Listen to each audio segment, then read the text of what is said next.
Sir please, मी अजिबात हात सोडणार नाहीये. प्लीज तुम्ही स्पीड कमी करा प्लीज. नक्की? हो. कधीच नाही सोडणार? नाही, कधीच कधीच नाही सोडणार. ओके.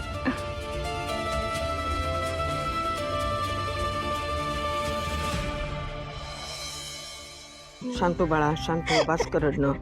म्हणते ना बास कर बाळा, बास कर. रडं बंद कर आधी. हे बघ मी काय म्हणते, ऐक ऐक ऐक. तर मी भावनाशी याबद्दल बोलणारच आहे. मलाही नाही आवडलेलं तुला हे असं काही केलेलं, समजलं? नाहीतर काय आजी. अहो तुम्हाला माहिती आहे का, सिंचना तिथून निघून गेली तरी देखील ते सगळे फक्त तिच्याबद्दलच बोलत होते आणि सगळ्यांना एवढंच वाटत होतं की चूक सिंचनाचीच आहे म्हणत होते. आजी ए काय ग भावना, तुझी नणंद आहे ही, लक्षात आहे ना? तिची बाजू तू घ्यायला पाहिजे होतीस ना. तुझा भाऊ किती त्रास देतो, कसा तिच्यावर चिडतो, मग अशा वेळी तुम्ही तिची बाजू घ्यायला पाहिजे होती ना. पण नाही, तुमच्या या घरामध्ये सुनांना वागवण्याची हीच पद्धत आहे काय? सुनांना कसा वागवायचा आहे तू नको शिकू सज्जी. त्यापेक्षा ताईला बोल ना काहीतरी. मूर्खासारखा वागली. अरे काय बोलतोयस तू, बहीण आहे ना ती तुझी. म्हणूनच फार बोलता येत नाही मला. जाऊ दे ना, मला या विषयावरती खरं सांगू तर चर्चा नाही करायची. एकतर मूड खराब केलाय उगाच तिने. चल भावना. वा, गेला बायकोला घेऊन आपल्या खोलीत.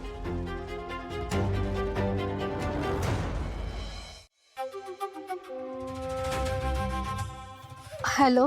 अजून किती वेळ वाट बघायची? कुठेस तू?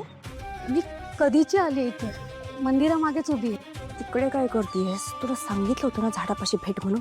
कोणी बघितलं तर? कोणीही बघणार नाहीये आणि घरचे पण अजून आले नाहीयेत.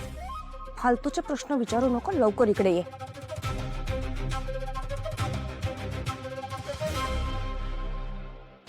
सांगितलेलं सगळं लक्षात आहे ना? काहीही झालं तरी काम झालंच पाहिजे. मला खूप भीती वाटते. तुमचं काम करताना मी पकडले गेले ना तर खूप प्रॉब्लेम होईल. आधीच माझा मुलगा हॉस्पिटलमध्ये, माझ्या मुलाचं ना ऑपरेशन करायचंय म्हणून मी हे सगळं करते. आणि कोणाला कळलं ना तर माझी वाट लागेल. असं काहीही होणार नाहीये.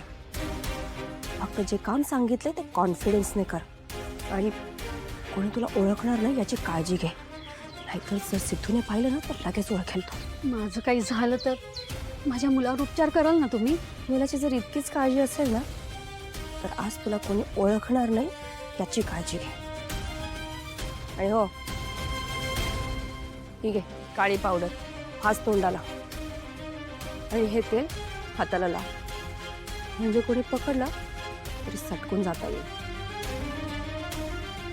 लक्षात येते मी काय सांगते ते? हो. माझा चेहरा पाडायला काय झालं?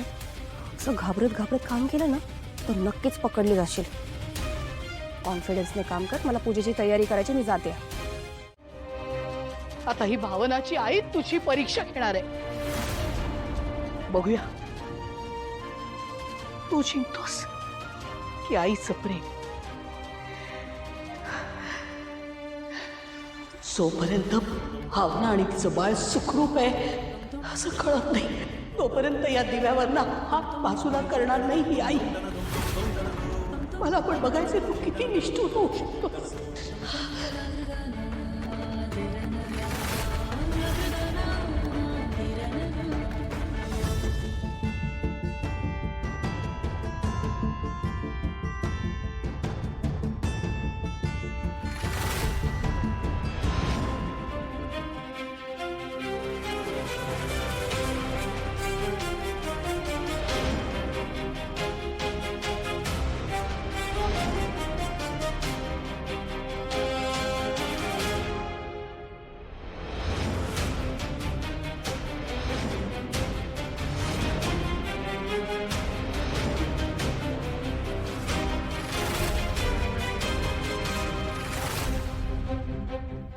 सिद्धू, काय झालं?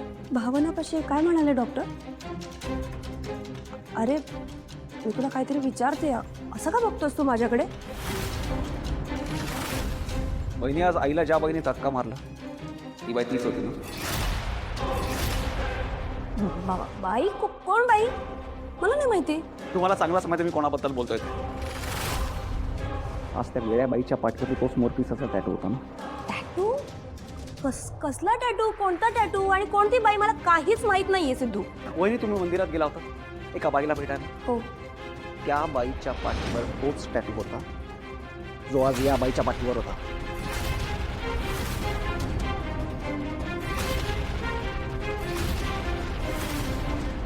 हो का? माझ्या काही लक्षात येत नाहीये.